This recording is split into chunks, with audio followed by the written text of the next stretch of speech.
All right, so David Cameron here oversaw the Olympics, the Scottish referendum vote, and the Brexit vote. So he would end up stepping down after the Brexit vote, and the party in power at the time was the Conservative Party was growing somewhat at this point, and so Theresa May would take over. And after her, she was unable to make any real progress with the Brexit issue, and so after um, a couple of years, she turned it over to Boris Johnson, the current leader of the Conservative Party, and we'll talk about that election, which was particularly interesting to see some changes going on in the UK. But his role in the history of the UK is already fairly significant. One, because they were able to get the Brexit process finalized, which has been a big deal coming for a long time, and he was able to get the ball across the goal line, so to speak. And then he's been leading the country's response to the coronavirus challenge, and that in itself will be maybe an interesting addition in future versions of this class. But for now, he is the current leader. And so when, like as I said, when the prime minister first takes office, they go and meet with the current monarch. So this is the meeting that they've met previously, I believe, but this is the official meeting. They go and currently meet the Queen, and this is his portrait for the prime minister position, known for his messy hair. That's just always been Boris Johnson's trademark. It's just always doing its own thing. But I thought it'd be interesting for you to get to hear him, give his first speech as prime minister. That's always a way for that individual to lay out their agenda, much like maybe a U.S. president gives their speech when they're elected, but maybe also they give a speech when they're inaugurated. Both of those are opportunities for them to kind of lay out what their vision, and so it's interesting to hear what he has to say here as far as Brexit and other issues that are coming up, what the country's hopes to do. And now Parliament, the true seat of power in the UK. It's a bicameral, much like the United States has a U.S. Senate and a House of Representatives. This one has a House of Lords and the House of Commons. I should have put that right there. I apologize. But the House of Lords is traditionally hereditary, and plus some clergy. And today it's called the Lords Temporal, is another name for it. A mixture of non-hereditary appointed for life, few hereditary who have some elected positions. It's a little bit complicated, and there are some positions that are appointed by the Church of England. So that particular body is unusual, but they still fill a role in the governing process, and but the real seat of power, the House of Lords are important, but the true elected chamber in the UK is the House of Commons. Sometimes I'll abbreviate that if you see in the text the HO, little o, and then the C. That'll be how I tend to do that.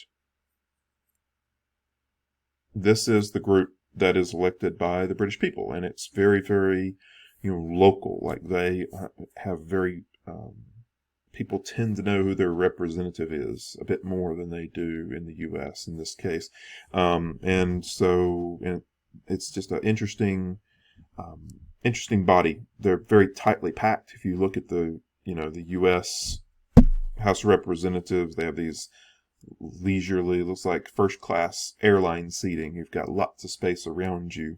Here, everybody is literally shoulder to shoulder, and it makes for a lot of interesting discussions. Things can get heated. Things can often be kind of hilarious. I've got a video I'll link down below here where it's just some funny moments in there. The people it can get really, really heated, but they also enjoy a good joke, sometimes at the other person's expense, giving them grief. And so it's a really interesting body that can actually be that sometimes they'll play it in, or you can find it on online, but it's worth a watch just to get a sense of how different it is. So when a session of Parliament is going to open, the Crown actually officially opens Parliament, and so the current monarch, currently the Queen, will come to Parliament and then go and sit and give a speech to Parliament. Sort of, it's usually big ideals, those sorts of things that the country should work towards, and that officially begins the process of the legislative session. So you can check out a video of that. It's a fairly somewhat lengthy video, but you can click through it and get a sense of the what's happening there, because it's an interesting process.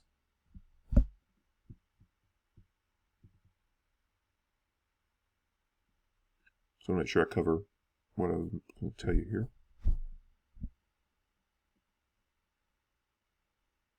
The body that is not, or the party that isn't in power. So let's say, Labor is in power and the Conservatives are sort of the minority party here, rather than being called the minority party as they are in the U.S.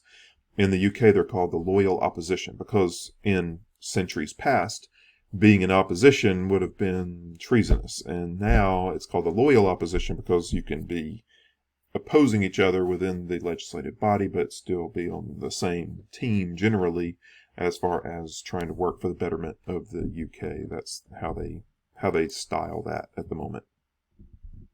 And here are a lot of the parties that are in the UK.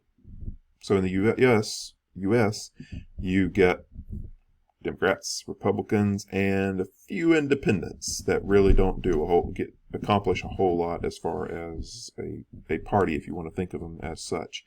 In the UK, it's dominated by two parties, the Conservative Party and the Labour Party.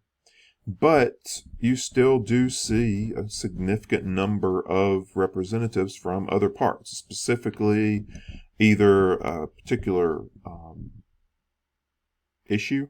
So the Green Party tends to be all in on renewable energy and climate change and those kind of issues, but they also tend to be more local. So let's say this, I don't even know how to pronounce this word exactly. The Plaid Cymru is a Welsh party.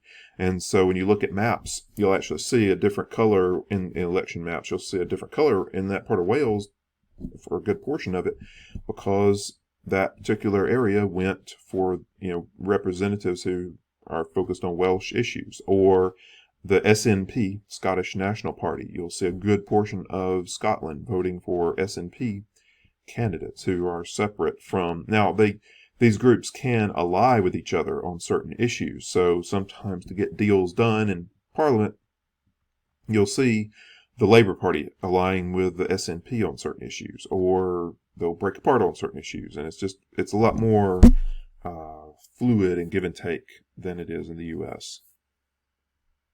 But again, Labour and Conservative, those are the two. Sometimes Conservatives get called Tories. That's another term that just gets used as an old term for Conservatives. But yeah, that's generally the two parties that you deal with.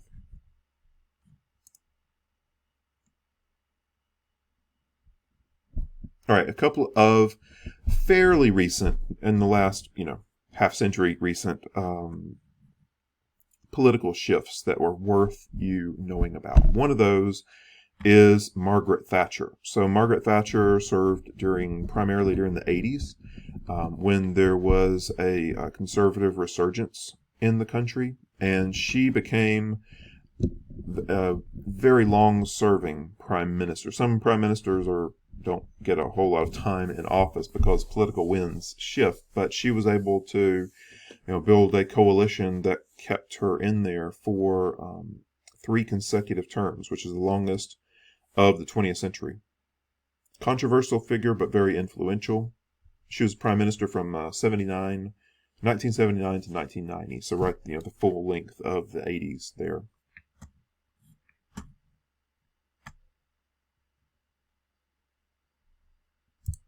She was Britain's first female prime minister.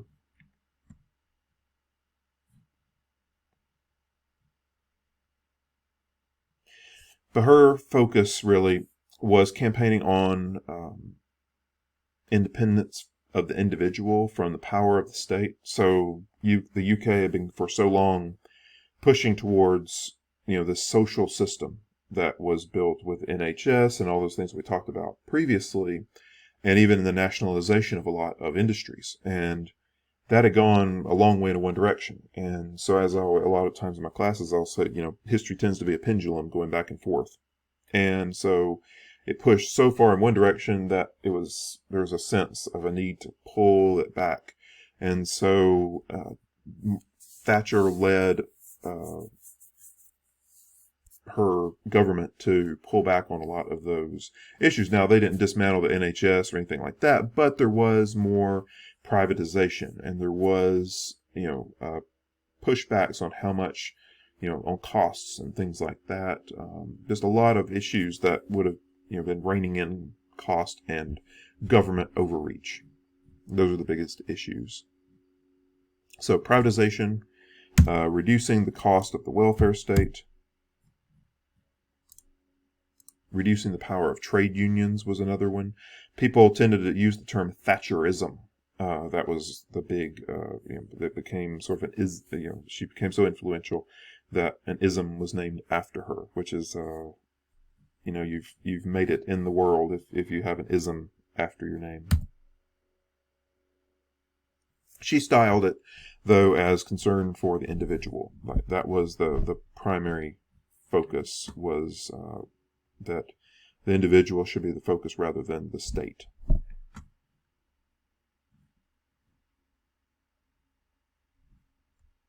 Her counterpart during this era, obviously, was Ronald Reagan, and so during the latter stages of the Cold War, they were kind of allies in that regard. So there was an interesting relationship there as well. And so I pulled two videos that you can check out. One is just a bit of a documentary, just going through the Thatcher era and giving you a chance to see, the divisive character that she was, but also the leadership that she provided. And also David Cameron, who came later, a tribute to Margaret Thatcher on an anniversary. I forgot what anniversary it was, but as Prime Minister, giving a tribute to a previous Prime Minister and the role that she played in the UK. So that's always interesting to hear there as well. And on the other side of the political aisle is New Labour. That was a more recent introduction of the introduction to the UK system. Now, the Labour Party itself had been around for a long time, and they had focused heavily on the working class. So, say in the north of England, where you have a lot of mining, you have a lot of manufacturing, like in the car industry, that was where the beating heart of the Labour Party was. Over time, though, Britain began to pull back away from manufacturing, and Labour had to restyle itself and appeal to more what you might call liberal issues. That was their focus, and more focus on government services. And so there's a correlation there between them and the current U.S. Democratic Party. Not completely, but in a lot of ways. And so let me pause there, and we'll come back and wrap this up.